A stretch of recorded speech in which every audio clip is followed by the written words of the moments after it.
ታዋቂ ቲክቶከር የነበረው በእስር ላይ የሚገኘው ጆን ዳንኤል ከእስር መፈታቱ ተሰማ።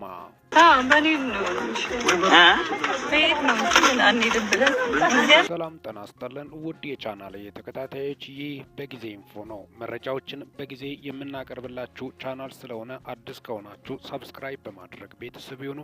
በዚሁ ቻናል በዋናነት የምተላለፉት ወቅታዊና ታማኒ እንዲሁም ሚዛናዊ መረጃዎች ስለሆኑ ሰብስክራይብ ስታደርጉ ደወል ምልክቷን ወይም ኖቲፊኬሽን ቤሏን ክፍት ያድርጉ። ያን ሲያደርጉ ወዲያውኑ የምንለቀቁት መረጃዎች ለእናንተ ይደርሳሉ። ይህንን ቪዲዮ ሲጨርሱ ላይክ፣ ሼር እና ኮመንት በማድረግም ላልሰሙት እንዲዳረስ ያድርጉ። እስከ መጨረሻው እንድታደምጡኝ በትህትና ጠይቃለሁ። ኢትዮጵያ ላይ ዝነኛ መሆን በጣም ጨዋታ እየሆነ መጥቷል።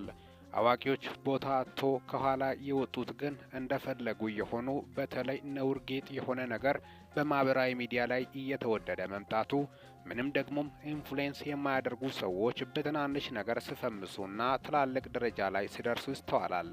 የሰው ልጅ ስኬት ቢያስደስትም ግን ለሚሰሩት ሰዎችስ እውቀት ላላቸውስ እነዚህ ደግሞ ትልቅ ደረጃ ሲደርሱ ታች ያለው ትውልድ ምን ይማራል የሚል ለበርካቶችም ጥያቄ እየፈጠረ ያለው ክስተትም ነው። ብዙ ሰዎች በአሁኑ ሰዓት መጠየቅ አለባቸው፣ ራሳቸውን መፈተሽ አለባቸው። ቢያንስ ለራሳቸው ተስፋ ቢቆርጡም ወይ ለልጆቻቸው፣ ለወንድሞቻቸው፣ ለእህቶቻቸው፣ ለቤተሰቦቻቸው ማሰብ አለባቸው። ራስ ወዳድነት ጥሩ አይደለም። ሚዲያ ላይ የምንከተላቸውን ሰዎች ጠንቅቀን እንወቅ።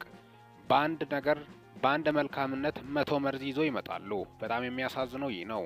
በአንድ ሙቀት እኛ ሀገር ፎሎው፣ ሰብስክራይብ ማድረግ፣ ማበረታታት የተለመደ ነው። ከዛ በኋላ ግን ትውልዱ ወዴት ይሄዳል፣ ምን ይማራል የሚለው ነገር በጣም አስቸጋሪ ነው።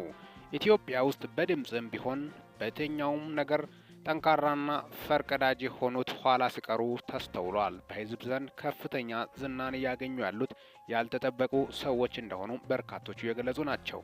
በተለይ ማህበራዊ ሚዲያ ላይ በጣም በሚያሳዝን ሁኔታ ነውር የሆኑት ከባህል ወጣ ያሉት ነገሮችን በመስራት ሰዎች በጣም በከፍተኛ ሁኔታ ተከታይ ሲያገኙም ይስተዋላል።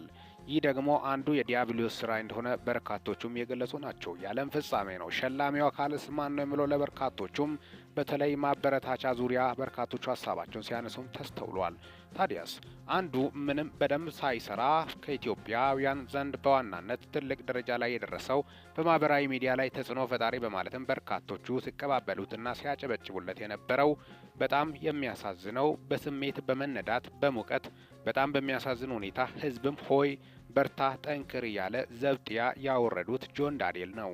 ከጆን ዳንኤል ህይወት የማይማር ከሌለ በጣም በሚያሳዝን ሁኔታ አይምሮ ያለ ሰው በጣም መማር እንዳለበት፣ አይምሮ ወይም ህሊና ከሌለው በዛው ቀጥሎ ብዙዎቹ ጉድ እንዳይሆኑ ስጋታቸውም ነው።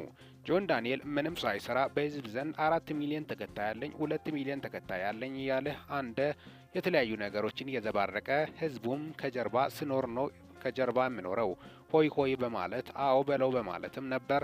አየር ማረፊያ በጣም በሚያሳዝን ሁኔታ በተነሳው ግብግብ ምክንያት ጆን ዳንኤል ለእስር የተዳረገው። ለምን አንጠይቅም እንዴ? ይሄዳል ብላ እንዴ ጫንከን? 2 ፕሌን ወጣኩ እቲ 2 ፕሌን ወጣ። ምንም አይከሰከስም። መጀመሪያ ያወራውን ቀድቼዋለሁ። ጆን ዳንኤል እንደዚህ አመጽ ቅስቀሳ ማንሳትን ካጎቱ መማር ነበረበት። አጎቱ ዳዊት ድርባ ብዙ ነገሮችን አልፏል። ያሳለፈው አጠቃላይ የጨለማ ህይወትን ነው። ከዚህ በፊት በዱርዬነት ህይወቱ ብዙ ነገሮችን መጥፎ ነገሮችን ሰርቷል። በስተመጨረሻ ወደ እርጋታ እንጂ የመጣው በዛ ህይወቱ አልቀጠለም። ምክንያቱም አልጠቀመውም። ገና ረጋ ብሎ ህይወትን ለመኖር በሚያስብበት ሰዓት ላይ ስሙንም አስቀይሮ ሰላማዊ ህይወት በጀመረበት ሰዓት ላይ በጣም በሚያሳዝን ሁኔታ ጆን ዳንኤል አውሮፕላን ውስጥ አንወርድም በማለቱ ከዛም የተነሳ በሰዓቱም ስለምን ነበር ዳዊት ድርባ በግፍ ነው የታሰረው በማለትም በርካቶቹም ሀሳባቸውን ሲያነሱም ተስተውሏል። ከሱ ጋር አብሮ የታሰሩት በርካታ ቲክቶከሮችም ነበሩ አብሮ ሲያጨበጭቡ የነበሩት። ታዲያስ ቀጥታ ስርጭት ላይ 25000 በላይ ሲከታተል ነበር። 25000ም ልክ ነህ በማለትም ነበር ሲያበረታቱ የነበሩት።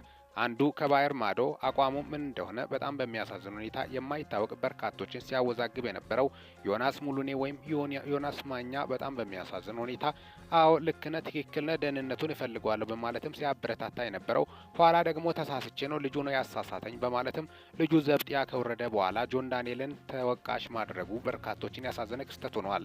ቀጥታ ስርጭት ላይ የነበረው አብዛኛው ወረተኛ እንደሆነና በጣም በሚያሳዝን ሁኔታ ከቁም ነገርም ቆጥሮ በሰዓቱ ቀጥታ ስርጭት ላይ በመግባት አው ልክ ነው እያሉ የኢትዮጵያን የአፍሪካን ኩራት የሆነውን አየር መንገድ ብቸኛው ኢትዮጵያ አላት የተባለው በርካቶች በሙስና ያጭበረበሩት የተለያዩ ነገሮች ኢኮኖሚ በተዳከመበት ሰዓት ላይ የዶላር የተለያዩ ኢኮኖሚ ችግሮችን እየቀረፈና ያን ነገር ችግሩን እየፈታ ያለው አየር መንገድ ነው ብቸኛው። ያን የአየር መንገድ በአጠቃላይ በዓለም ሚዲያ ላይ ነበረ በእንግሊዝኛም ሆነ የተነገረው። ታዲያ ጆን ዳንኤል ይህን አርቆ አላሰበም። ብዙዎች ለዚህም ነው ማህበራዊ ሚዲያ ላይ እንጭጭና ጥሬ ሆኖ መውጣቱ ብዙዎችን ፈተና ሊዳረግ ወይም የበርካቶች ህይወትን እያመሰቃቀለ ያለው ይህ ነው። ትውልድ ወዴት እንደሚመራ አያቅም፣ ወዴት እንደሚሄድም አያቅም። ለዚህም ነው እዚህ ሀገር ለመፈመስ ታዋቂ ተወዳጅ ገንዘብ ለማግኘት ወይ መደደብ ወይ መፈመስ በማለመሰገጥ የሚባለው አባባል አሁን ጭራሽ በአደባባይ ወጥቷል። አካል ለብሶ እንደመጣም በርካቶቹ የገለጹ ናቸው።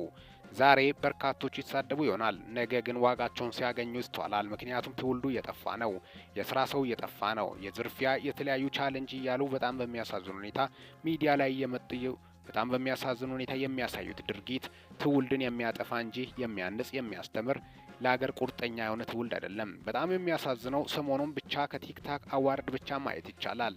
ታላላቅ ስራዎችን በጎ ስራዎችን የሰሩትን ትቶ ወዴት እንደሚያሽቃብጡና እንደሚያጨበጭቡ በጣም የሚያሳዝነው እስኪ ሰሞኑን ተሸላሚ የተባለው ከዚህ በፊትስ በጎፋና የተለያዩ ኢትዮጵያ ውስጥ ችግሮች ሲከሰቱ ስለ ራሱ ህይወት አይዞ በርቺ ከማለት ውጪ ድምጽ ሆኖ ገንዘብ ሲያሰባስብ ተስተውሏል ወይ በማለት በርካቶቹም ሀሳባቸውን እየገለጹ ናቸው። ሴትቷ ቲክቶከርስ ምን ቁም ነገር ሰራች በማለት በርካቶቹ ሀሳባቸውን እያጋሩ ይገኛሉ። ስለዚህ ቁም ነገር ለሰራ ከልቡ ለህዝቡ የኖረ ታላላቅ ሰዎች የዓመቱ በጎ ሰዎች ሊሸለሙ ይገቡ ነበር። ታዲያስ እንግዲህ በጣም በሚያሳዝን ሁኔታ የኛ አመለካከትና የኛ ዝቅጠት በማለት በርካቶቹ እየገለጹ ያሉት አዶናይ በጎ ስራ ሰርቷል እንበል። አብነትስ በጎ ስራ ሰርቷል። ዩቲስ ደግሞ ጎፋ አካባቢ ሄዳ እሱንም ቲክቶክ አጠቃላይ ኢትዮጵያኖች ስለጮሁባቸው ነው እንጂ ይሉንታ ይዟቸው ወደ ጎፋ አቅንቶ ነበር። በጣም የሚያሳዝን ሁኔታ በሷ ቤት በእነሱ ቤት አንዳንድ ቲክቶከር ወረተኞች በዛው ቦታ ሳይገኙ ኋላ ቀስ ብለው ሄዶ የህዝቡን ጥያቄ በመስማት ይላሉ። ሰው ከልቡ ለህዝብ የሚረዳ ሰው እንጂ ያስፈለገው ልክ እንደ ማስተር አብነት ጥግረራ በጣም በሚያሳዝን ሁኔታ ወርዶ እየሰራ ጭቃ ውስጥ እግሩ እስኪያዝ ያ ሞት አፋፍ ተጋፍጦ ነው። ይህ መሸለም አልነበረበትም ወይ? ምን አይነት ነውር ጌጥ የሆነ ሀገር ውስጥ ነው ያለነው በማለት በርካቶቹ ሀሳባቸውን እየገለጹ ይገኛሉ። ሁለቱም አንድ መድረክ ላይ የመቀመጥ ሞራሉም አይኖራቸውም ነበር። ለዚህም የኢኮኖሚ ግሽበት ገና ማዕበልና መቅሰፍት በሀገሪቷ ላይ አይመጣም ማለት ከባድ እንደሆነ ጭምርም ነው። በዚህ ሁኔታ ሀገሪቷ ይደህያል፣ አጨብጫቢውም ወደ ኋላ በከፍተኛ ፍጥነት።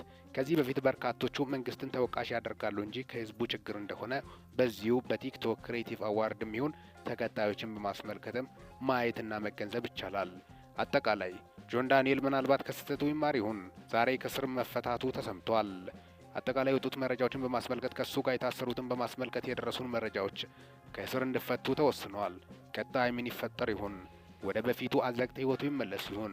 ቲክቶክ ላይ ወጥቶ ዳግም ሊዘል ይሆን? ወይስ ሌላ አዲስ ስራ ፈጥሮ በክብር የሚኖርበት ህይወት ያመቻች ይሆን?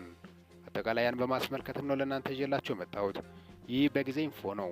ይህንን ቻናል ሰብስክራይብ በማድረግ ወቅታዊና ታማኝ መረጃ አግኙ። ሰላም ቆዩልኝ።